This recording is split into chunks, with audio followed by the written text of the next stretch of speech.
The Dawn of Rome, From Troy to the Apotheosis of Romulus, Part 1. Whether tracing the history of the Roman people from the very foundation of their city is a truly useful endeavor is something historians have long debated. It is an old and hackneyed practice, with later authors always believing they can adduce something more authentic or excel the less polished ancients in their style of writing. Be that as it may, there is a profound satisfaction in contributing one's share to perpetuate the achievements of a people who became the lords of the world. Even if a writer's reputation remains in obscurity amidst a multitude of historians, they can console themselves with the celebrity and luster of those who stand in the way of their fame. The subject is one of immense labor, requiring us to trace back more than 700 years of history, observing how a state that set out from small beginnings increased to such a degree that it eventually became distressed by its own magnitude. Today, we begin a deep exploration into the deep past, uncovering the legendary and historical origins of Rome. To most readers, the first origin and the events immediately succeeding it might afford little pleasure, as many hasten to later times when the strength of an overgrown people began working its own destruction. However, there is a reward in this labor: the ability to withdraw from the view of modern calamities and review ancient times with undivided attention, free from the cares that distract a writer's mind, even if they cannot warp it from the truth. We will not firmly affirm or refute the traditions of what happened before the building of the city, which are often more suitable to poetic fictions than genuine historical records. Antiquity is granted the indulgence of blending things human with divine, making the origin of cities appear more venerable. And if any people might be allowed to consecrate their origin and ascribe it to the gods, it is the Roman people. Their renown in war is such that when they claim Mars as their parent and founder, the nations of the world submit to this as patiently as they submit to Roman sovereignty. But the true value of history lies elsewhere. It invites every man to seriously consider the lives and manners of the past. It asks us to trace through what men and by what measures an empire was acquired and extended, both in peace and in war. It compels us to follow the gradual decline of discipline and morals, observing how they slightly gave way, sunk more and more, and then fell headlong into times when we can endure neither our vices nor their remedies. History provides instances of every variety of conduct displayed on a conspicuous monument, allowing us to select what to imitate for ourselves and our country, and note what is shameful in undertaking and result, so that we may avoid it. Perhaps it is a fond partiality for the task, but it seems there was never a state greater, more moral, or richer in good examples than early Rome.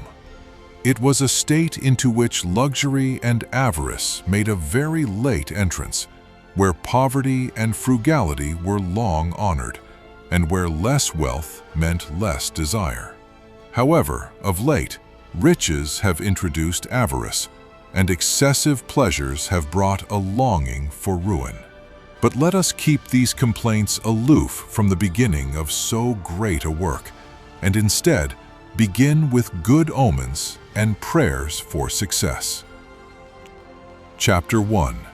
The Flight of Aeneas and the Founding of Lavinium. It is sufficiently established that after Troy was taken, the Greeks showed the utmost severity to all the Trojans, except for two, Aeneas and Antenor. The Greeks forbore all rites of war against them, honoring an ancient tie of hospitality and acknowledging that these two had always advised peace and the restoration of Helen. Antenor, after various vicissitudes, reached the innermost bay of the Adriatic Sea with a body of the Henneti. This group had been driven from Paphlagonia by civil commotion and were seeking a settlement and a leader after losing their king, Pylaemenes, at Troy. Together, the Henneti and Trojans expelled the Euganei, who dwelt between the sea and the Alps, and took possession of the country. The place where they first landed was called Troy, giving the name Trojan to the canton, while the nation in general became known as the Veneti. Aeneas, driven from his home by a similar calamity, was led by the fates to found a greater empire. He sailed first to Macedonia, then to Sicily in quest of a settlement, and finally made for the Laurentine territory, a place also named Troy. Having endured an almost immeasurable wandering, the Trojans had nothing left but their arms and ships. When they disembarked and began driving plunder from the lands, Latinus the king and the aborigines, who occupied those places, assembled in arms to repel the violence of the newcomers. Tradition offers a twofold account of what happened next. Some say Latinus was overcome in battle and subsequently made peace and an alliance with Aeneas. Others claim that before the signals were sounded for battle, Latinus advanced and invited the Trojan leader to a conference. He inquired who they were, whence they came, and why they had landed on Laurentine soil. Hearing that they were Trojans led by Aeneas, son of Anchises and Venus, seeking a settlement after their homes were destroyed by fire, Latinus was struck with admiration. Respecting the noble origin of the nation and their spirit, prepared alike for peace or war, he gave his right hand to confirm a future friendship. A compact was struck, mutual greetings passed between the armies, and Aeneas was hospitably entertained by Latinus. Latinus then added a family league to the public one by giving Aeneas his daughter in marriage. This event confirmed the Trojans' hopes of finally terminating their wanderings. They built a town, which Aeneas called Lavinium, after his wife. Soon after, a son was born of this new marriage, to whom his parents gave the name Ascanius. Chapter 2. The Wars of Aeneas and his Apotheosis. However, the Aborigines and Trojans were soon attacked together. Turnus, king of the Rutulians, to whom Lavinia had been affianced before the arrival of Aeneas, was enraged that a stranger had been preferred to himself, and made war on both Aeneas and Latinus. Neither side came away from that contest rejoicing. The Rutulians were vanquished, but the victorious Aborigines and Trojans lost their leader, Latinus. Diffident of their remaining strength, Turnus and the Rutulians sought the help of the flourishing Etruscans and their king, Mezentius. Mezentius held his court at Caere, an opulent town, and was displeased by the founding of the new city from the very commencement. Considering that the Trojan power was increasing beyond what was consistent with the safety of neighboring states, he joined his forces with the Rutulians without reluctance. To meet the terror of so serious a war and conciliate the minds of the Aborigines, Aeneas called both nations Latins, ensuring they would be united under the same laws and the same name. From that point on, the Aborigines did not yield to the Trojans in zeal and fidelity towards their king. Relying on the disposition of these coalescing nations, Aeneas led his forces to the field, even though Etruria was so powerful that its fame filled both land and sea from the Alps to the Sicilian Strait, and he could have chosen to simply defend his fortifications. The ensuing battle was successful for the Latins, but it marked the last of the mortal acts of Aeneas. He was buried on the banks of the river Numicius by whatever name human and divine laws require him to be called, as he is now worshipped as Jupiter Indiges. Chapter 3. Ascanius and the Sylvian kings of Alba Longa. Ascanius, the son of Aeneas, was not yet old enough to take the government upon himself, but the kingdom remained secure for him until he reached maturity. In the interim, the Latin state was secured under the capable regency of his mother, Lavinia. There are doubts regarding whether this Ascanius was the son of Lavinia or an older son born to Creusa before the fall of Troy, who accompanied his father in flight and whom the Julian family calls the author of their name, Iulus. Regardless of his mother, it is certain he was the son of Aeneas. Finding Lavinium overstocked with inhabitants, Ascanius left that flourishing and wealthy city to his mother or stepmother and built a new one at the foot of Mount Alba. Because it was extended on the ridge of a hill, it was called Longa Alba. About 30 years intervened between the founding of Lavinium and the transplanting of this colony. Yet, its power had grown so much, especially after the defeat of the Etrurians, that no neighbors dared to take up arms against it, even after the death of Aeneas. A peace was concluded between the Etrurians and Latins, establishing the river Albula, now called the Tiber, as their common boundary. After Ascanius, his son Sylvius, who was born by some accident in a wood, ascended the throne. Sylvius was the father of Aeneas Sylvius, who begot Latinus Sylvius. By Latinus Sylvius, several colonies called the Ancient Latins were transplanted. From this time, all the princes who reigned at Alba had the surname of Sylvius. The line descended. From Latinus sprung Alba, from Alba, Aetes, from Aetes, Capes, from Capes, Capitus, and from Capitus, Tiberinus. Tiberinus drowned while crossing the river Albula, giving it the famous name it bears today. Then came Agrippa, son of Tiberinus, followed by Romulus Sylvius. Romulus Sylvius was killed by a thunderbolt, leaving the kingdom to Aventinus. Aventinus was buried on the hill that is now part of the city of Rome, and gave his name to it. After Aventinus reigned Proca, who begot Numitor and Amulius. Proca bequeathed the ancient kingdom to his eldest son Numitor, but force prevailed over the father's will and the respect due to seniority. Amulius expelled his brother and seized the kingdom. Adding crime to crime, he murdered his brother's male issue. Then, under the pretense of honoring his brother's daughter, Rhea Silvia, he made her a Vestal virgin, obliging her to perpetual virginity to deprive her of all hopes of issue. Chapter 4. The Birth and Survival of Romulus and Remus. But the origin of so great a city and the establishment of an empire next in power to that of the gods was due, in my opinion, to the fates. The Vestal Rhea was deflowered by force and brought forth twins. She declared Mars to be the father of her illegitimate offspring, either because she believed it or because naming a god was a more creditable author of her offense.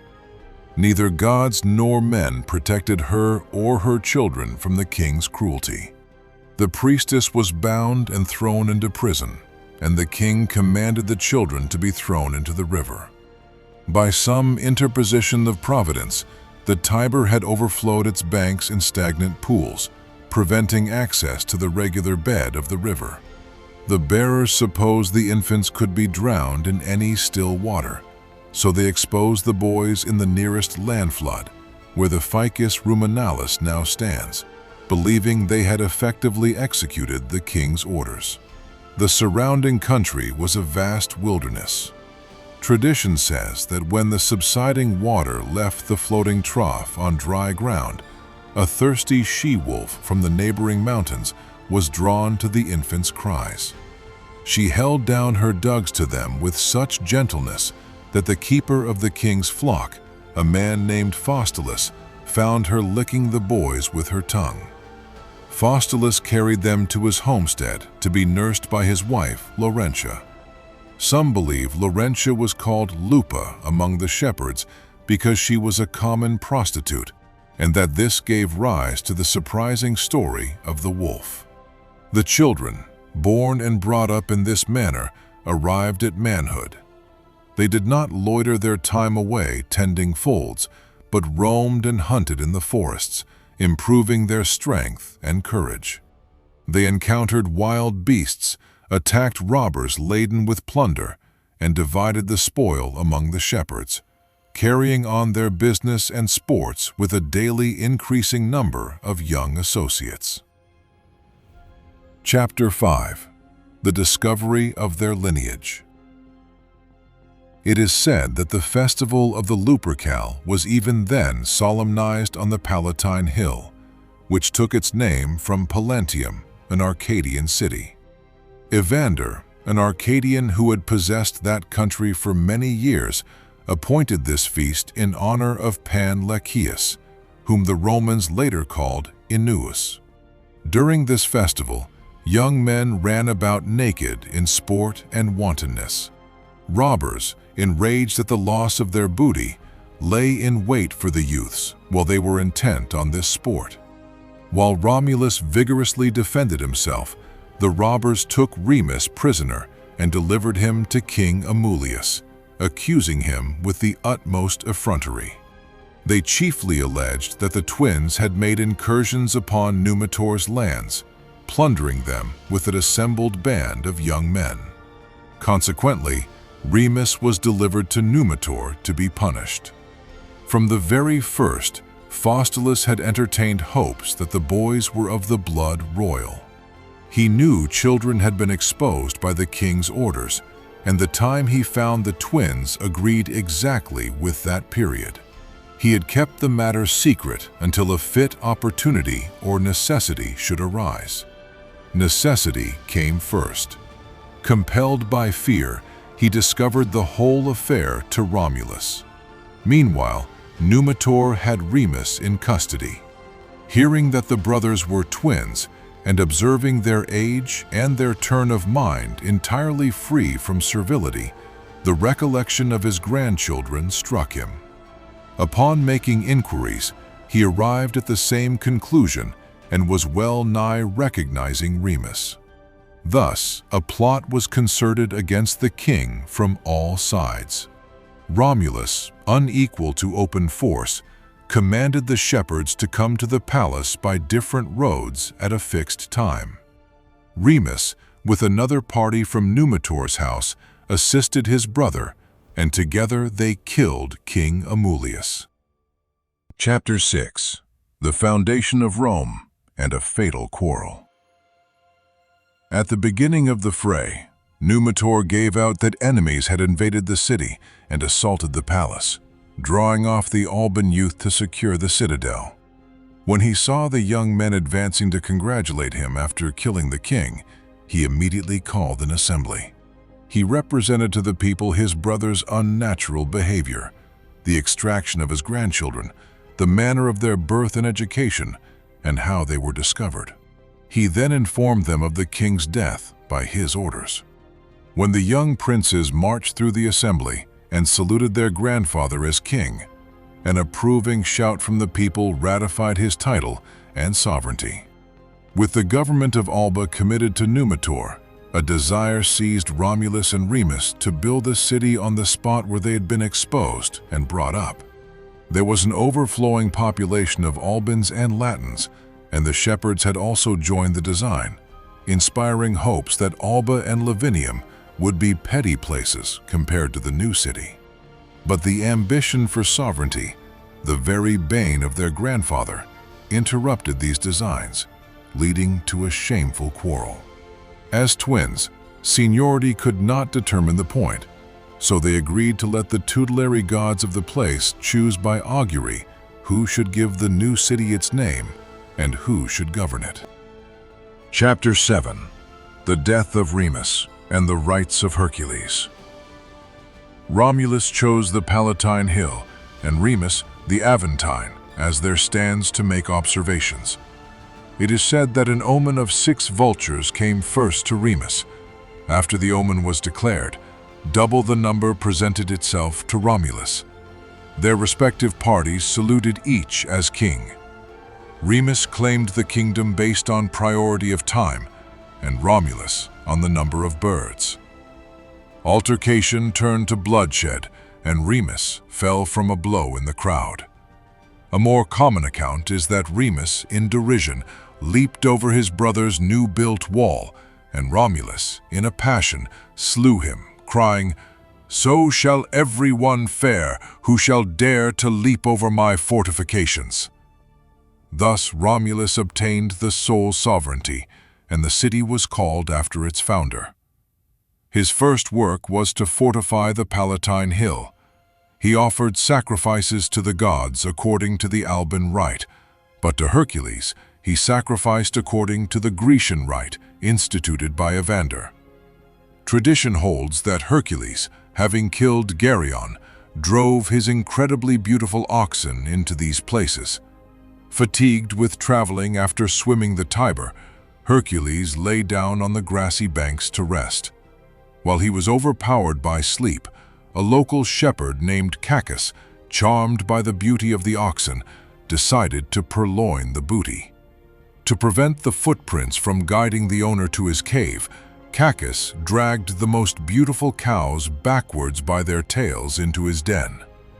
Hercules awoke at daybreak and, seeing some cows missing, went to the nearest cave. Finding all footsteps directed away from it, he was confounded and began driving his remaining cattle away from the unlucky place. Some of the cows lowed, missing those left behind, and the confined cows returned the lowing from the cave, causing Hercules to turn back. When Cacus attempted to prevent him by force, Hercules struck him with a club and slew him, despite his vain pleas to the shepherds. At that time, Evander, an exile from the Peloponnesus, ruled the country more by reputation than absolute sway. He was highly revered for his wondrous knowledge of letters, a new discovery to men ignorant of arts, and respected for the supposed divinity of his mother, Carmenta, a prophetess. Alarmed by the concourse of shepherds around the stranger charged with murder, Evander heard the facts and observed that the hero's person and mien were larger and more majestic than human. Learning his name, Evander hailed Hercules as the son of Jupiter and revealed a prophecy that an altar, the Ara Maxima, would be dedicated to him by the most powerful people on earth. Hercules accepted the omen. The first sacrifice of a chosen heifer was offered, with the Potitii and Pinarii, the most distinguished local families, invited to the service.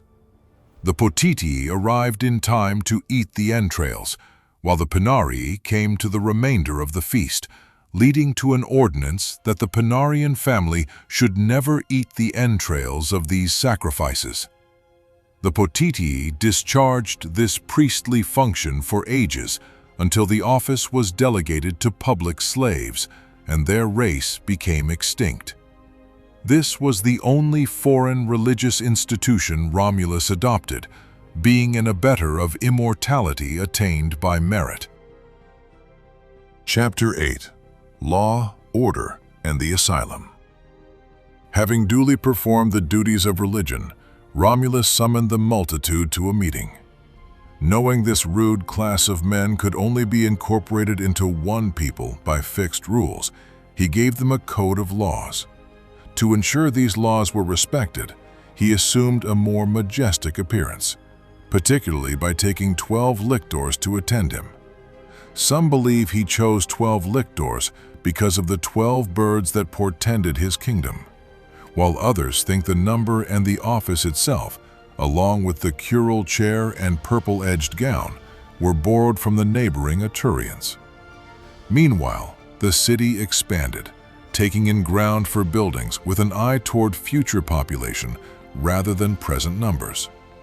To augment that population, Romulus opened a sanctuary, a place now enclosed as you go down to the two groves, following the ancient policy of city founders who drew obscure multitudes to themselves and feigned they sprung from the earth.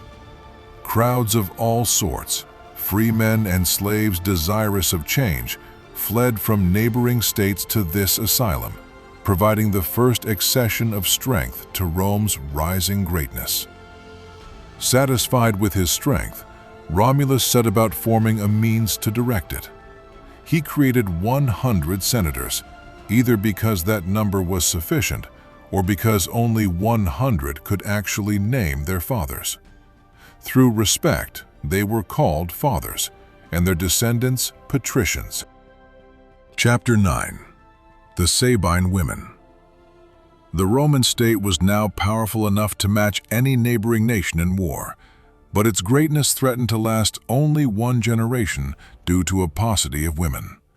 They had no hope of issue at home, and no intermarriages with their neighbors. By the advice of the fathers, Romulus sent ambassadors to solicit alliances and marriage privileges. The ambassadors argued that cities rise from humble beginnings, that the gods aided Rome, and that men should not hesitate to mix their blood with men. Nowhere did the embassy obtain a favorable hearing. The neighboring states despised and dreaded the growing power in their midst. Many dismissed them with the mocking question of whether they had opened an asylum for women too, as that was the only way they would find suitable matches. The Roman youth resented this bitterly, and violence seemed inevitable.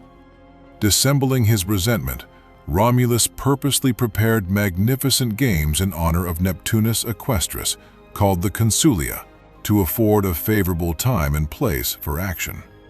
He proclaimed the spectacle among their neighbors, preparing it with all the magnificence they could muster to make it famous.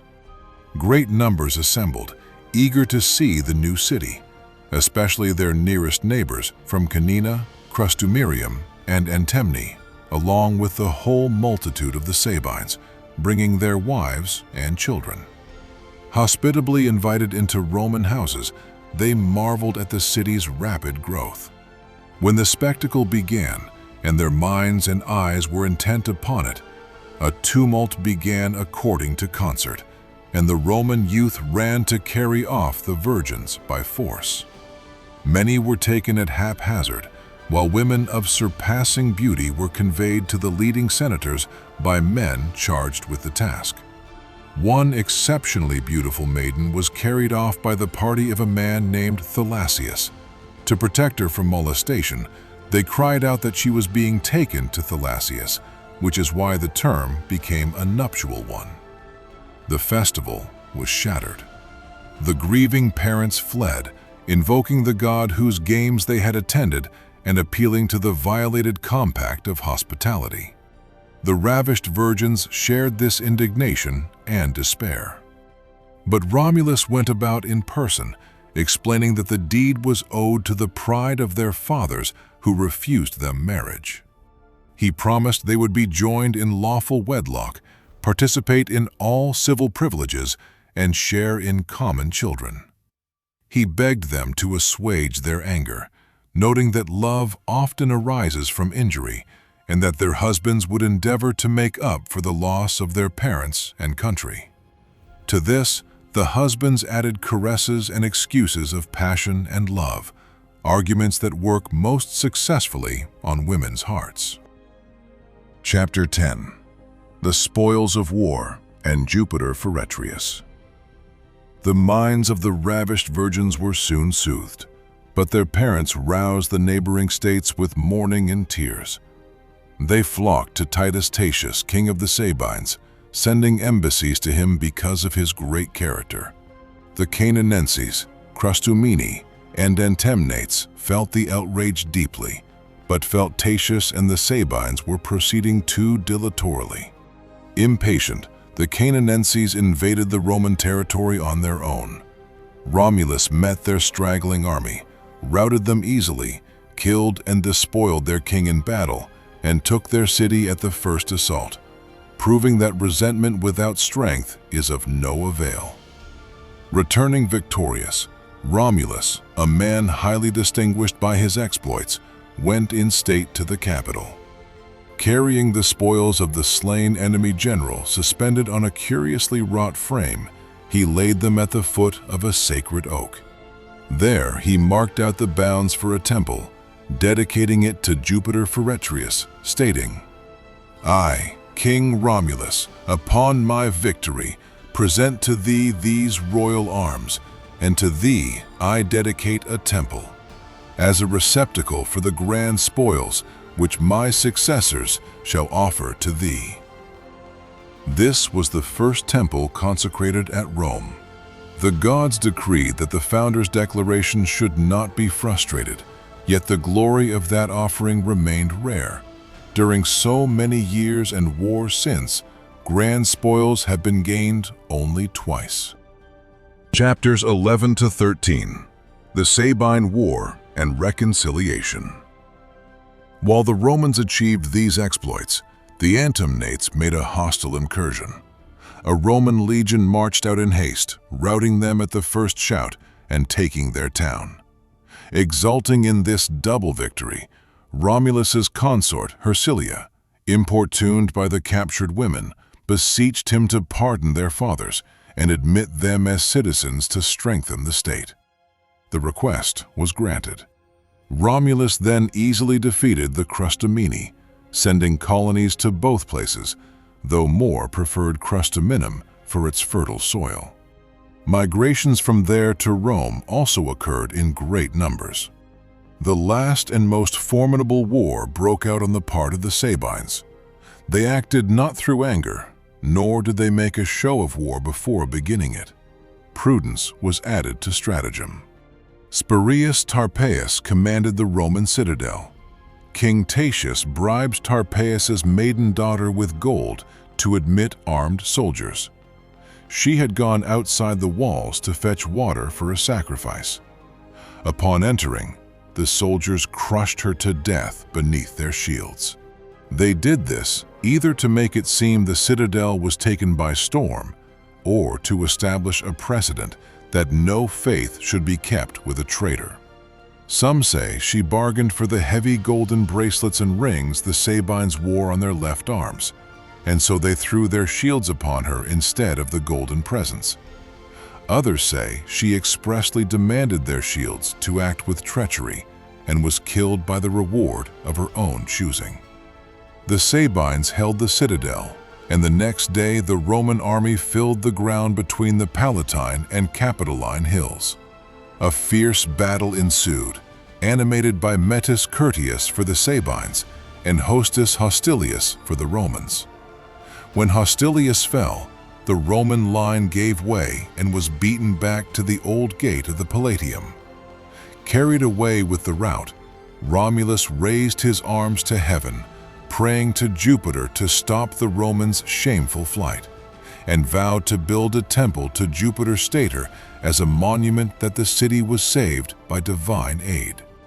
As if hearing a voice from heaven, Romulus commanded the Romans to halt and renew the fight, and they obeyed. Metus Curtius, vaunting his victory, was attacked by Romulus. Metus was repulsed. His horse took fright and plunged into a lake, creating a perilous moment that drew the attention of the Sabines. Encouraged by his friends, Metus escaped, but the Romans gained the advantage in the valley. At this critical juncture, the Sabine women, whose outrage had caused the war, displayed incredible courage.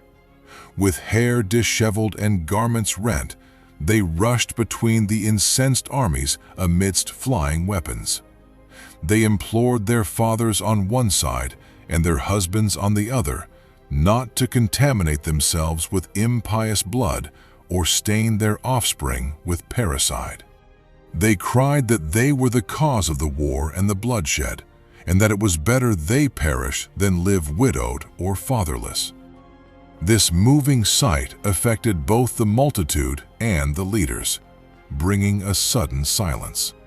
The leaders came forward to concert a treaty, concluding a peace and forming one state out of two. The regal power was associated, and the entire sovereignty transferred to Rome. To complement the Sabines, the citizens were called Quirites, from Quirus. The place where Medus's horse emerged from the deep marsh was called the Curtian Lake. This happy peace rendered the Sabine women even dearer to their families and to Romulus. When he divided the people into 30 curiae, he named them after the women.